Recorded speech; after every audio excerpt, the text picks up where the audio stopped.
The Mary Brennan Inn was founded in 1983 as a single soup kitchen run by a small group of concerned volunteers. Working at a church in Hempstead, the volunteers discovered that not only were there large numbers of hungry people on Long Island, but that individuals working together could make a difference in their lives. The Inn is a not-for-profit, volunteer-based organization that provides a broad variety of essential services to assist those challenged by hunger, homelessness, and profound poverty. They partner with those in need in a dignified and respectful manner to help them achieve self-sufficiency. The story continues over 30 years later with soup kitchens, emergency shelters, a long-term housing program, and a free clothing boutique and resource center. The Mary Brennan Inn is a working model of how to unite the community over the challenge of hunger and homelessness here on Long Island.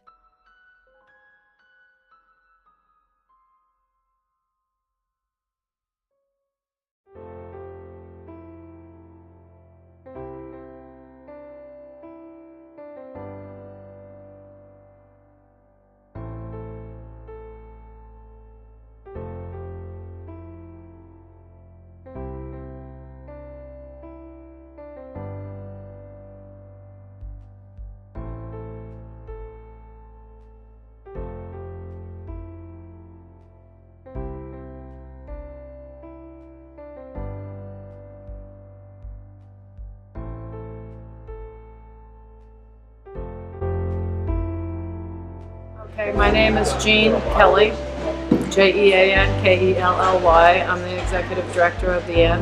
I've been involved with the Inn since it started back in 1983, and I was the original volunteer coordinator. I helped get all the volunteers that opened the very first soup kitchen back then, and for the last 25 years I've been the executive director.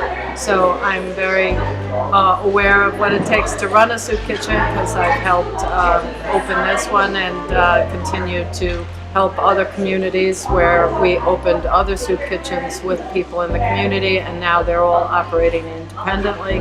So we're so grateful that we're a part of helping other people do it the same way. And every day we're looking to find new people who might be interested in coming to help us. So if this is a time where you have time on your hands and could come down and help volunteer, that would be great.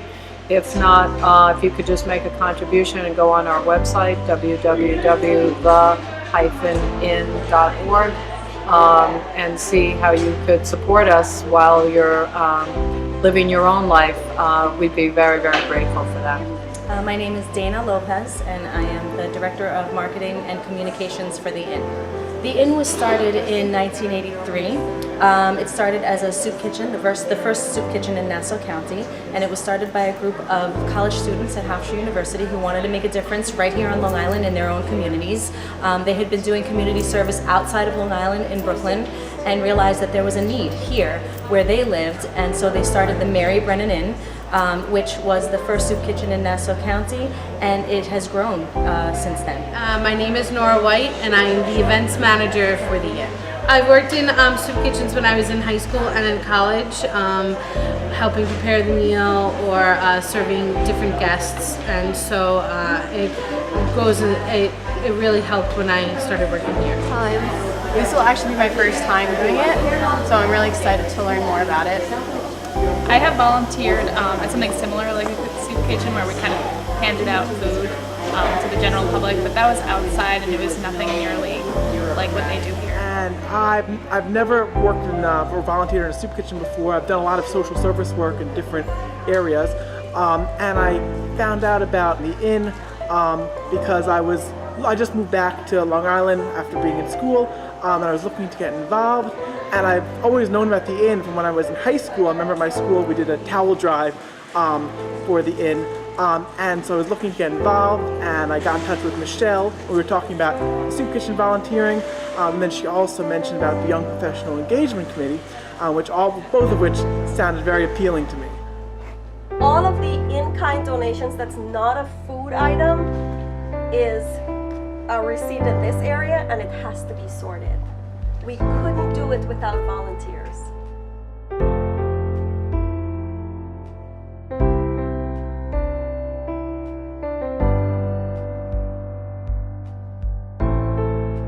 The guests are allowed to come in, we give them a shopping bag, like a Stop and Shop shopping bag, something this size maybe.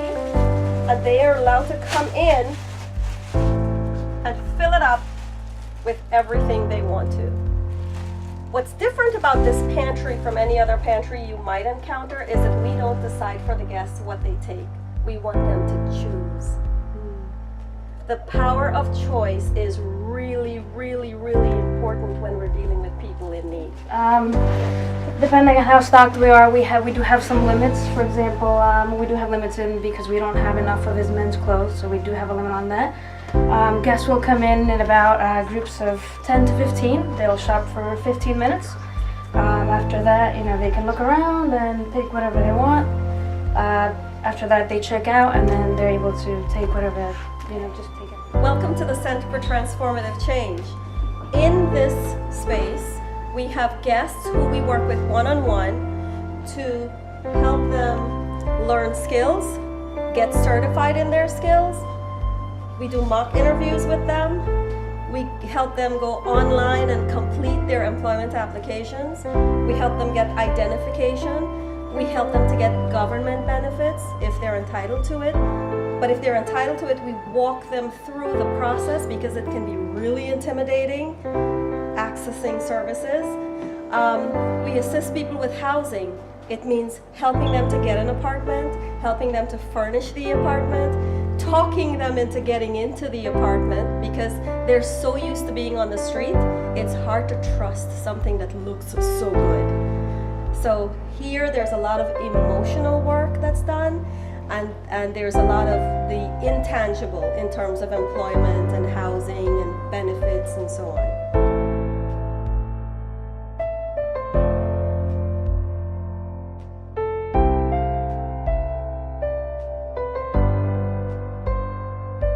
So I heard a story about Sarah O'Connor. She's an Delphi alum. I'm a Delphi alum. And I read the story. It amazed me. I got in touch with the Alumni Association at Delphi. I got in touch with PR. They told me a little bit about it. I actually started tracking her story, going online. Some of the stops that she was making, she was sending clips and telling stories, and I thought it was just amazing. I was like, for somebody to decide to do something like that, to help somebody else, I thought that was just the epitome of selfless volunteerism at its highest level. And so as Dana said that, I got in touch with Scary Jones and I were Brooklyn College alumni, and I said, Scary, I got a story, we got to bring it over here. So I told him about the story. Immediately he said yes. I got in touch with the Inn, I got in touch with the O'Connor family. We met in the city, we went to the studios of Z100, and Sarah told her story. And everywhere that story is told, it just amazes people, as it should. And I think it's no more fitting of a tribute to volunteerism than what she did. And as young professionals, Young Professional Engagement Committee, you may or may not ride from New York to California, but you certainly should look towards what Sarah O'Connor did and know that that type of effort can come from you in various different ways. So that story got a lot of traction, it's still getting a lot of traction, and Delphi picked up on it. They did a very nice article, it's up on their website. If you want to listen to the whole broadcast, it's up on my SoundCloud page. But most importantly, the next thought that came to my mind is that this story needs to continue to reverberate through society. And so I submitted the award for a competition with the Society of Professional Journalists Press Club of Long Island.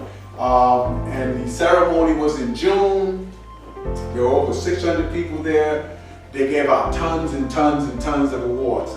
So if you ever watch the Grammys or the Emmys or the Tonys, you know that a lot of people get invited and you sit in the audience and everybody wonders who actually won. So we got nominated for Breaking News, and that particular story, it won first place. I was ecstatic. I did invite everybody, but unfortunately timing was not of the essence. But It was an amazing night, right there from the table. I texted everybody first place, and so is the Sarah O'Connor and the Incredible Bike Ride Award, and I spelled incredible with INN on purpose to highlight what she did for this organization. And I just want to say that Sarah is not very comfortable being recognized and being, out giving alkaloids for things that she's done. She's very quiet and unassuming. However, I just want to say that to all of you, that what you do today is going to touch so many people's lives. And to this day, what she did over a year ago, there are people somewhere on this planet, in this county, in this state, benefiting from that. Somebody else is donating, somebody else is volunteering. So I think it's only appropriate. And I've been trying for 4 months to find a way to make this presentation as opposed to just putting it in a box and sending it to her. I've spoken with her mother 1,000 times. You know that time. I've been working on this. I talked to Jean Kelly and Dana Lopez, and it all came together. So at this time, I'd like to ask everybody to put a nice round of applause together. We just have somebody else that wanted to say a little something to you. Hi, I'm Scary Jones. I'm with Elvis Duran and the Z100 Morning Show here in New York City. And I really wanted to be there today, but I can't because I have some radio station events to do in New Jersey. But I'd much rather come to Long Island and hang out with you guys. I really would. But anyway, the reason why I'm sending this video is because, and pardon the awful lighting in this apartment, it's not a good look for me. But anyway, I wanted to say Sarah O'Connor. She's a wonderful young woman who did this incredible bike ride cross country to raise awareness about the homelessness and hunger problems on Long Island, and in doing so raised $3,000 for the Interfaith Nutrition Network. That in of itself is a feat, and that was awesome. And then she decided to go next level by taking her story to our public affairs show that airs Sunday mornings on Z100 called Get Active. It's about volunteerism in your community. And when I found out about Sarah and her amazing bike ride, through my friend Silas Kelly, who's a social worker, and he's there this morning as well, I believe. The two of them came up to the radio station with the rest of the crew from Interfaith Nutrition Network, and we did a half-hour special broadcast about Sarah's journey and her raising this. She ended up raising all this money. Well, yeah. We then went to turn that into a. We entered into the Press Club of Long Island's Society of Professional Journalists Award for breaking news, and that episode won us all first place. But it's really not my award. It really belongs to you, Sarah, and Silas, for bringing it to me. You guys, you did all the hard work and the lifting and the riding of the bike, right? And the raising of the money. So it's all you. Your award is coming right at you. If they haven't presented it to you yet, it'll be presented to you right now. So once again, congratulations, Sarah O'Connor.